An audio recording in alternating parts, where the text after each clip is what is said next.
Sorry about that. Had a phone call come through. So the next question is, have you ever reached a point where you thought, I'm tired of having to be the strong one all the time? All of the fucking time.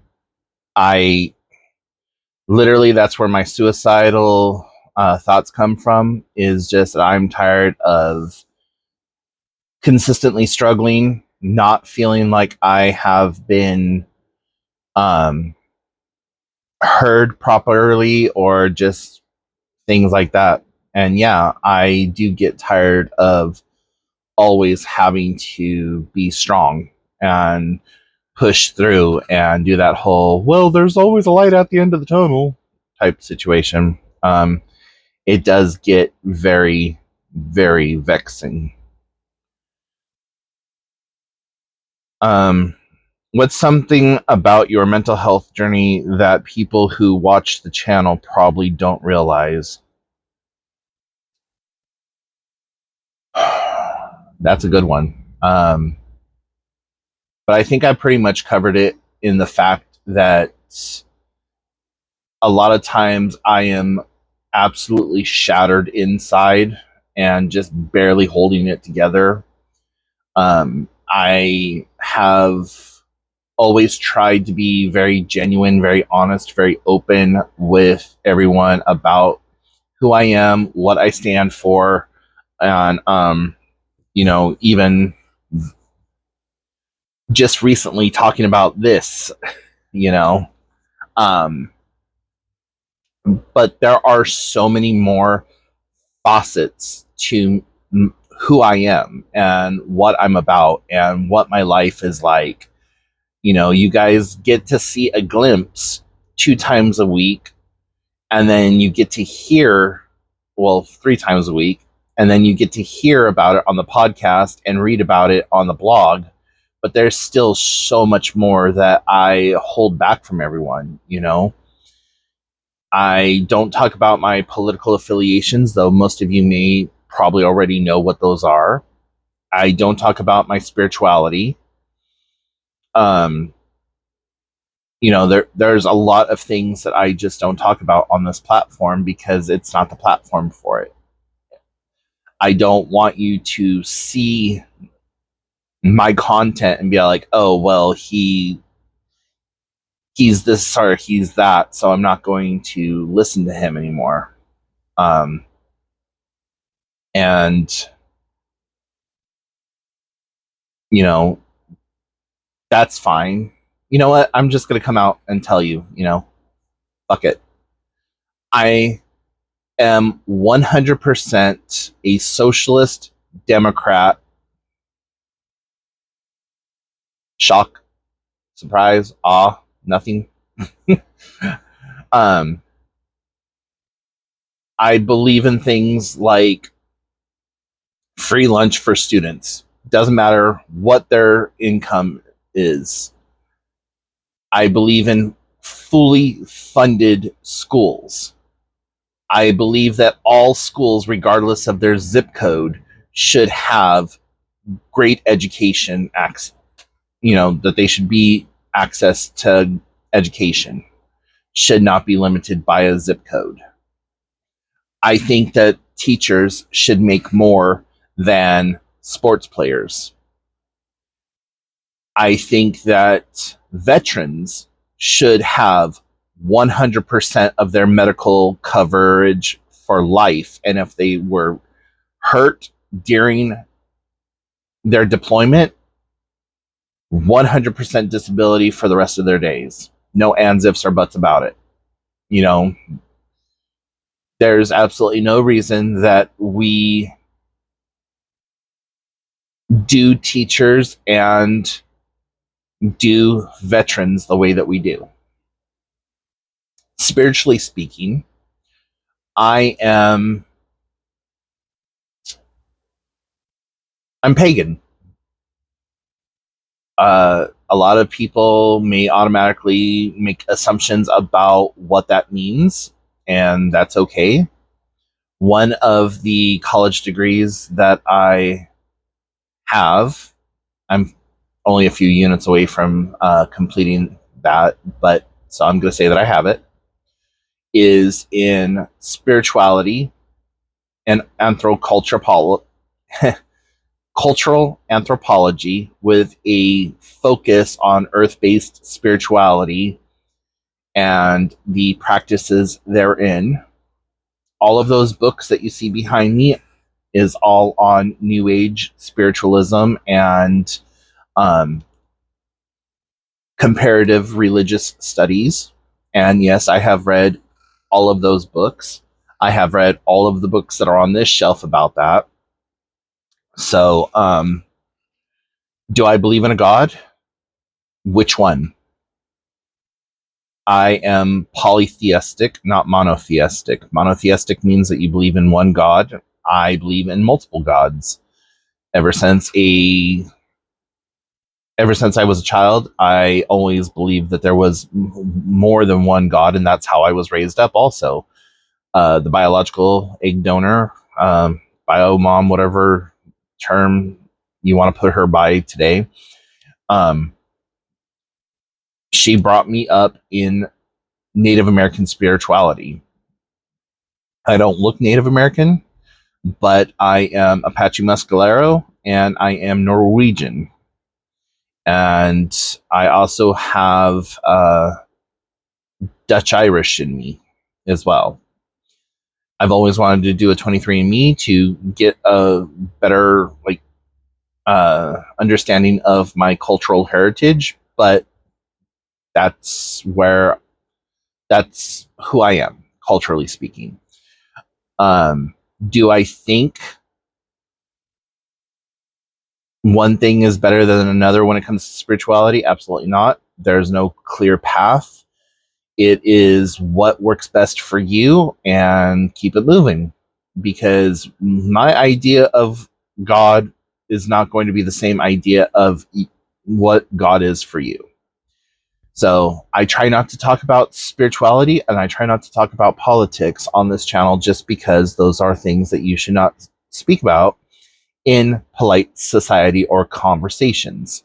And just because I have thoughts and ideas does not mean that my thoughts and ideas are better or more right than your thoughts and ideas. I never form beliefs because people will die for their belief. But if you form opinions and have ideas, that allows for change to take place. That allows for new empirical evidence, that allows for things to just move forward in a natural progression. So, sorry about that little rant, but that is one of the things that most people don't know about me. I do agree with some Republican ideas, but I, in no way, shape, or form, support anything that this administration that we are currently under is trying to implement or has implemented.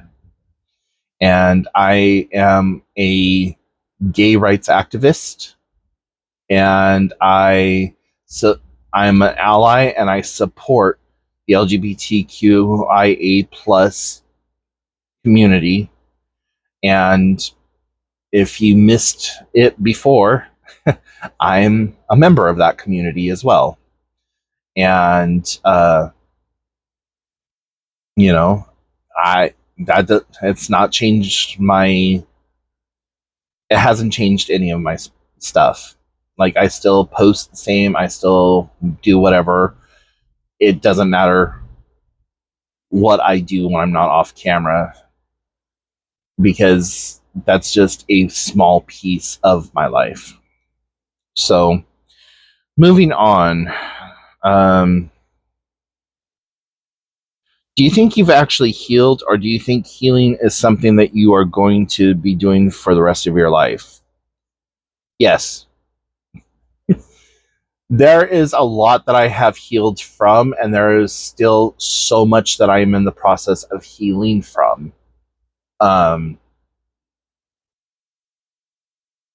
As I learn more about myself through the lens of mental health, I am learning more about why I process things the way that I do. So for me, truth is paramount. If you tell me one thing and do another, that is going to hurt me in a very fundamental way.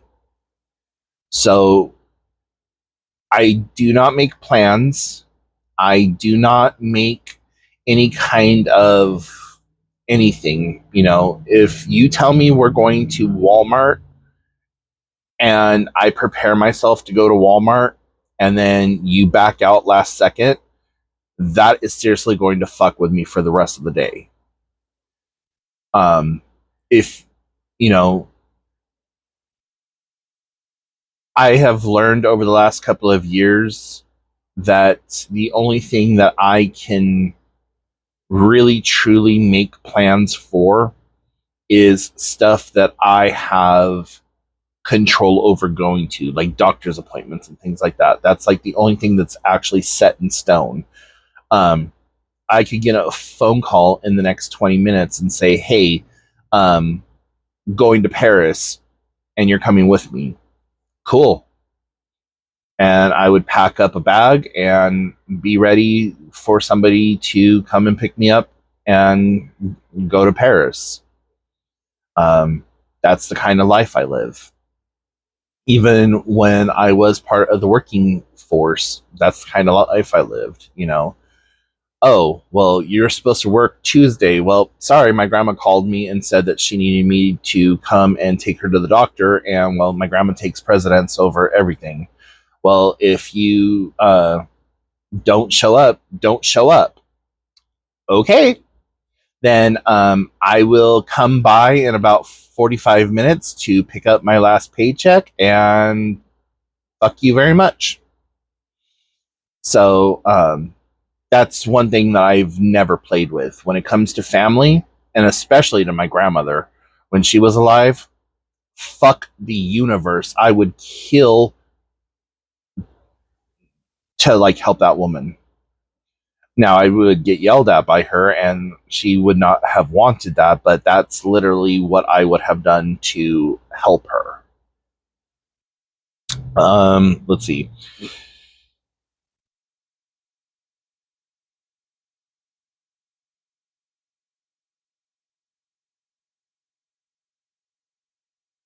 This one's difficult. Is there someone from your past you would genuinely like to have a conversation with? Not to reconcile, but to simply finally say what you never got to say. Fuck. Um, I would like to have that conversation with my dad. Um, I would like to have that open conversation with my biological mom. And um,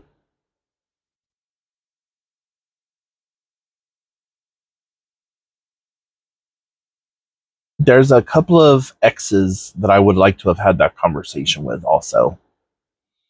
And I could still have that conversation with my exes because I'm still friends with most of them. Um, but mainly my dad. There's things that were left unsaid that needed to be said. Boy, you can't be right there, buddy. Oh. So, for those of you who have never seen Baboy, this is Baboy. Say hi, boy. Meow. He does not like to be held.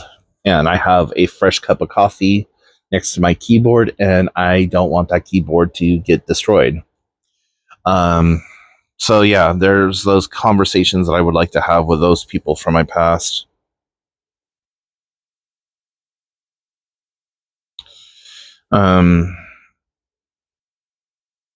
Do you ever wonder who you would have become if your childhood had been completely different? Oh, fuck. I think about that all the time. All of the damn time. Let's shift you up here, buddy. Um, I originally wanted to be in marketing. I wanted to be the CEO of a Fortune 100 company. I wanted to be a high school English teacher. I wanted to do so many different things in my life that I didn't do. And I think about that all the time. You know, no one ever sets out to be disabled. No one ever sets out to have mental health issues or problems or what have you. Bubba, I need you to get down, please. Come on. Sorry. Um. So yeah, I think about that quite a bit. And when you hear me talking about looking in the rear view mirror, that's what I'm talking about. I'm thinking about like the steps that I took when I was in home health care and the steps that I was taking to become part of the healthcare industry. I was going to be a phlebotomist at one time, and I actually took classes to be a phlebotomist, and I took medical terminology, and I was signed up for a phlebotomist class and actively followed that pursuit because at the time in California you were making 23.75 an hour just to start as a phlebotomist, and your cap was 37.50. And in the area that I was living in Southern California, that was big fucking money. And with being a phlebotomist, I could have worked anywhere in the country, anywhere in the world, really. But um, I sometimes wish that I would have pursued that a little bit. For um, my original goal of being a teacher is something that I still really wish that I would have fallen through with, and is something that I do in a non school district capacity. Um, so yeah, there's a lot of things that I wish I could have done differently, and you know, maybe if I would have had parents who were not drug users and actually not the poor people in the family, things might have been a little bit different. Um, what is something that you wish someone had told you when you were 20? You know, I had a lot of really amazing people in my life when I was 20. And it's not what I wish they would have said. It's what I wish I would have done with the information that was given to me. When I was in my 20s, I had a huge fucking chip on my shoulder. And you couldn't tell me shit. Like, I was so done with people. Like, I was done with authoritarian figures. I was done with parent, well, parents, um, to a degree, and I'm not going to get into that. But just, I didn't want to have to answer to anyone at that point of my life. And I was not looking to take in any criticisms, any like um, ideas of what I should be doing, how I should be doing it. Um, and that caused a lot of problems, not only within my family, but just in life in general because of that that chip that I had on my shoulder. And also dealing with like relationships and my first adult relationship, you know, like I've been dating on and off since I was 11. And like my first serious relationship was when I was 13, and that lasted until I was 16. So 3 years. And then was I was in two different relationships at the same time. I was dating a guy and a girl, and I actually asked the girl to marry me, and that's a whole different thing. I proposed to her, gave her a ring that my grandmother had given me, and never heard back from her. And 20 some odd years later, she finds me on Facebook and is like, "Hey, BTW, how you doing?" So I'm still friends with her, and I'm friends with her now husband and her children, which is weird, but it it works out, you know. Um, so yeah, it's more of what I wish I would have done with the knowledge that was presented to me versus what I ended up doing. And during that time period, I was making stupid, crazy amounts of money, and I wish I would have invested it better. Actually, I didn't invest it at all. I had the whole mindset: if I see it, I like it, I want it, I buy it. I went to Beverly Hills one time and went to a consignment store and paid $500 for a leather mini DKNY backpack because I thought it was cute. And then continued spending money the whole rest of the day because my paycheck had just dropped. I had no bills as a 20-something-year-old. And I went to the Ivy, had lunch with my friends, talked with Paris Hilton back before A Simple Life. Actually, I think it was right during the same time as A Simple Life. But anyways, so yeah, that was the kind of life I was living. Label everything, money meant nothing, and now at 45, I wish I had a fraction of that money. Like I used to make $3,800 a week on a good week. On a bad week, about 2,700, tax free, and yeah, I had stupid amounts of money. So let's see.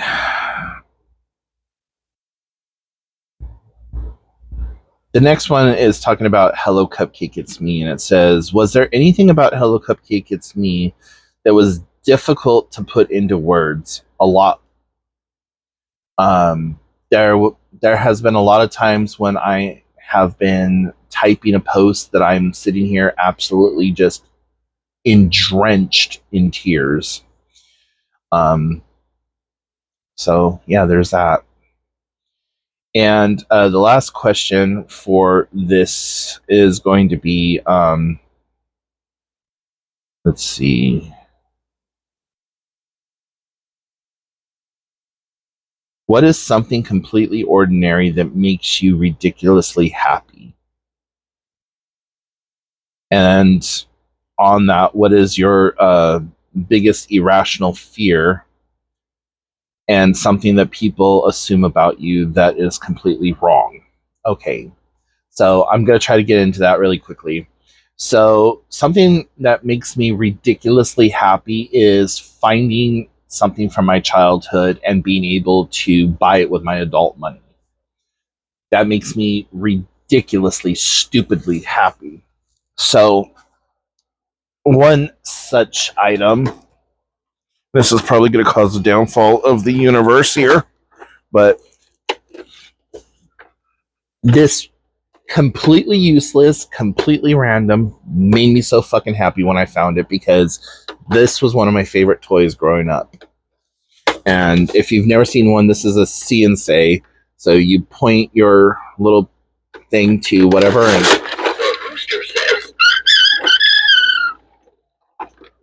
so yeah, stupid simple battery free technology. One of my favorite purchases from my childhood.